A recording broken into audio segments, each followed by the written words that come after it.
So this is day 3 of me reading my Bible, except it's not the third day because I get very busy at work. That's my excuse. So I'm going to try to do one every day. As a matter of fact, I was thinking if I if I don't do one at home and I'm out on the road, like if I'm spending the night in Cleveland or something, I'll read and record with my cell phone if I have to. But anyway, right now, this is day 3. It's going to start with Genesis 7 1 to 9:29. Genesis 7 1 to 9:29. But first, I'm just going to pray really quick. God, thank you for this opportunity to share my progress reading the Bible with people on YouTube publicly. And hopefully, somebody will happen along and just kind of comment if I miss a day. That's my hope that people will notice if I haven't read and they will help keep me accountable. Thank you for your word, and hopefully, I'm just asking God if you'll help me to understand what I'm reading and use it to edify my soul. Thank you. Amen. All right. It says January 3rd in my Bible, but it's not January 3rd. Today's like December 9th or something. Yeah, December 9th. But that's okay. This is day 3. Uh, Genesis 7 1 to 9:29. The Lord then said to Noah, "Go into the ark, you and your whole family, because I have found you righteous in this generation. Take with you 7 of every kind of clean animal, a male and its mate, and 2 of every kind of unclean animal, a male and its mate, and also 7 of every kind of bird, male and female, to keep their various kinds alive throughout the earth. 7 days from now I will send rain on the earth for 40 days and 40 nights, and I will wipe from the face of the earth every living creature I have made." And Noah did all that the Lord commanded him. Noah was 600 years old when the flood waters came on the earth. And Noah and his sons and his wife and his sons' wives entered the ark to escape the waters of the flood. Pairs of clean and unclean animals, of birds, and of all creatures that move along the ground, male and female, came to Noah and entered the ark, as God had commanded Noah. And after the 7 days, the flood waters came on the earth. In the 600th year of Noah's life, and on the 17th day of the second month, on that day all the springs of the great deep burst forth, and the floodgates of the heavens were opened, and rain fell on the earth 40 days and 40 nights. On that very day Noah and his sons Shem, Ham, and Japheth, together with his wife and the wives of his 3 sons, entered the ark. They had with them every wild animal according to its kind, all livestock according to their kinds, every creature that moves along the ground according to its kind, and every bird according to its kind, everything with wings. Pairs of all creatures that have the breath of life in them came to Noah and entered the ark. The animals going in were male and female of every living thing, as God had commanded Noah. Then the Lord shut him in. For 40 days the flood kept coming on the earth, and as the waters increased, they lifted the ark high above the earth. Waters rose and increased greatly on the earth, and the ark floated on the surface of the water. They rose greatly on the earth, and all the high mountains under the entire heavens were covered. Waters rose and covered the mountains to a depth of more than 20 feet. Every living thing that moved on the earth perished: birds, livestock, wild animals, all the creatures that swarm over the earth, and all mankind. Everything on dry land that had the breath of life in its nostrils died. Every living thing on the face of the earth was wiped out. Men and animals and the creatures that move along the ground, and the birds of the air were wiped from the earth. Only Noah was left, and those with him in the ark. Waters flooded the earth for 150 days. But God remembered Noah and all the wild animals and the livestock that were with him in the ark, and he sent a wind over the earth, and the waters receded. Now the springs of the deep and the floodgates of the heavens had been closed, and the rain had stopped falling from the sky. The water receded steadily from the earth.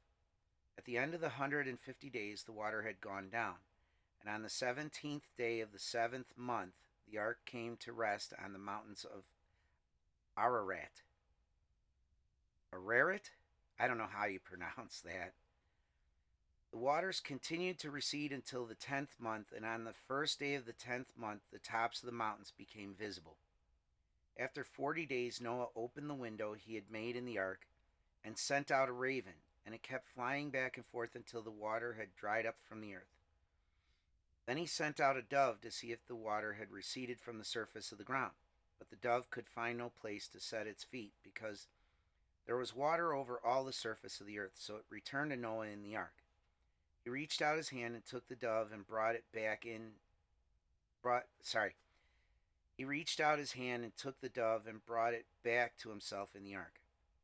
He waited 7 more days and again sent out the dove from the ark. When the dove returned to him in the evening, there in its beak was a freshly plucked olive leaf. Then Noah knew that the water had receded from the earth. He waited 7 more days and sent the dove out again, but this time it did not return to him. By the first day of the 1st month of Noah's 601st year, water had dried up from the earth. Noah then removed the covering from the ark and saw that the surface of the ground was dry. By the 27th day of the 2nd month, the earth was completely dry. Then God said to Noah, "Come out of the ark, you and your wife and your sons and their wives. Bring out every kind of living creature that is with you, the birds, the animals, and all the creatures that move along the ground, so they can multiply on the earth and be fruitful and increase in number upon it." So Noah came out, together with his sons and his wife and his sons' wives. All the animals and all the creatures that move along the ground and all the birds, everything that moves on the earth, came out of the ark, one kind after another. Then Noah built an altar to the Lord, and taking some of all the clean animals and clean birds, he sacrificed burnt offerings on it. The Lord smelled the pleasing aroma and said in his heart, "Never again will I curse the ground because of man, even though every inclination of his heart is evil from childhood. And never again will I destroy all living creatures as I have done. As long as the earth endures, seed time and harvest, cold and heat, summer and winter, day and night will never cease." Then God blessed Noah and his sons, saying to them, "Be fruitful and increase in number and fill the earth. The fear and dread of you will fall upon all the beasts of the earth and all the birds of the air, upon every creature that moves along the ground, and upon all the fish of the sea. They are given into your hands. Everything that lives and moves will be food for you. Just as I gave you the green plants, I now give you everything. But you must not eat meat that has its lifeblood still in it. And for your lifeblood I will surely demand an accounting. I will demand an accounting from every animal, and from each man too. I will demand an accounting for the life of his fellow man. Whoever sheds the blood of man, by man shall his blood be shed. For in the image of God has God made man. As for you, be fruitful and increase in number. Multiply on the earth and increase upon it." Then God said to Noah and his sons with him, "I now establish my covenant with you and with your descendants after you, and with every living creature that was with you, the birds, the livestock, and all the wild animals, all those that came out of the ark with you, every living creature on earth. I establish my covenant with you. Never again will all life be cut off by the waters of a flood. Never again will there be a flood to destroy the earth." And God said, "This is the sign of the covenant I am making between me and you and every living creature with you, a covenant for all generations to come. I have set my rainbow in the clouds, and it will be the sign of the covenant between me and the earth. Whenever I bring clouds over the earth and the rainbow appears in the clouds, I will remember my covenant between me and you and all living creatures of every kind. Never again will the waters become a flood to destroy all life. Whenever the rainbow appears in the clouds, I will see it and remember the everlasting covenant between God and all living creatures of every kind on the earth. So God said to Noah, "This is the sign of the covenant I have established between me and all life on the earth." The sons of Noah who came out of the ark were Shem, Ham, and Japheth. Ham was the father of Canaan. These were the three sons of Noah, and from them came the people who were scattered over the earth. Noah, a man of the soil, proceeded to plant a vineyard. When he drank some of its wine, he became drunk and lay uncovered inside his tent. Ham, the father of Canaan, saw his father's nakedness and told his two brothers outside. But Shem and Japheth took a garment and laid it across their shoulders. Then they walked in backward and covered their father's nakedness. Their faces were turned the other way so that they would not see their father's nakedness. When Noah awoke from his wine and found out what his youngest son had done to him, he said, "Cursed be Canaan, the lowest of slaves will he be to his brothers." He also said, "Blessed be the Lord, the God of Shem. May Canaan be the slave of Shem. May God extend the territory of Japheth. May Japheth live in the tents of Shem. And may Canaan be his slave." After the flood, Noah lived 350 years. Altogether, Noah lived 950 years, and then he died. That was day 3. God bless, and thank you for watching. I'll see you in the next video.